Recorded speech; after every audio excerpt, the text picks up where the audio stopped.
Only the least engaged employees want to continue working from home after it is safe to return to office.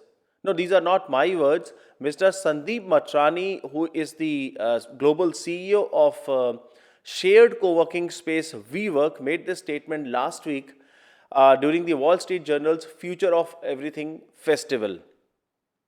So now this statement raised a storm on social media, inviting hundreds of comments by various entrepreneurs, HR leaders, and hundreds of other employees. They criticized Mr. Matrani on his statement. He apologized later through a LinkedIn post, and he said that I want to clarify that it was not my intent to cast a negative light on those who were working from home, and I apologize if my comments were not clear. So now the reason for this particular episode is not whether he was right or he was wrong. I just wanted to focus on the topic of face to face conversations versus interacting virtually. Now, I'm personally very curious to know whether it is possible to bring in similar kind of energy, or let us say a bonding between team members through Zoom calls, as compared to maybe physically meeting your colleagues in office. Let me clarify that I am not talking about the merits or demerits of office versus remote working. I'm specifically talking about the impact on the depth of conversations among the team members to problem solve, build strategies, or even resolving the differences between one another. A face to face conversation is not only exchange of few words. It involves eye movements, body language, a lot of non-verbal cues, the tone of voice, and many such factors. And what about expressing emotions? you know uh, can you express sadness or excitement, or let's say disappointment through a virtual call to the same degree as you can when you meet someone physically? And what about those impromptu coffee chats in the corridors that allow us to connect at a personal level, uh, maybe just smile at each other, right? And or crack a joke, or sometimes maybe a little gossip, right? And a quick chit chat that used to break the monotony of the day and made us feel lighter.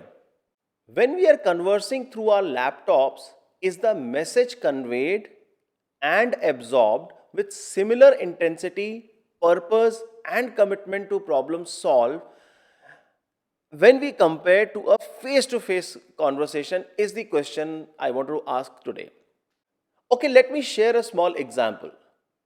According to research, when we are on virtual calls, even millisecond delays in response negatively affects our perception about the other person.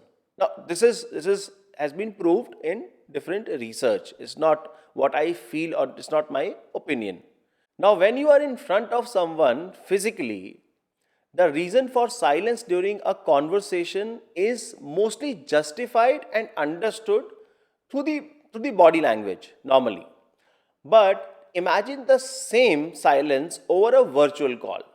Now, you will think, is that silence a sign of willingness, or maybe unwillingness, or of acceptance, or is it rejection? Is the other person even paying attention to what I'm trying to say? And there can be a lot of such permutation and combination. The point which I'm trying to make here is that when this these small bits of silence, they raise a lot of questions in our mind.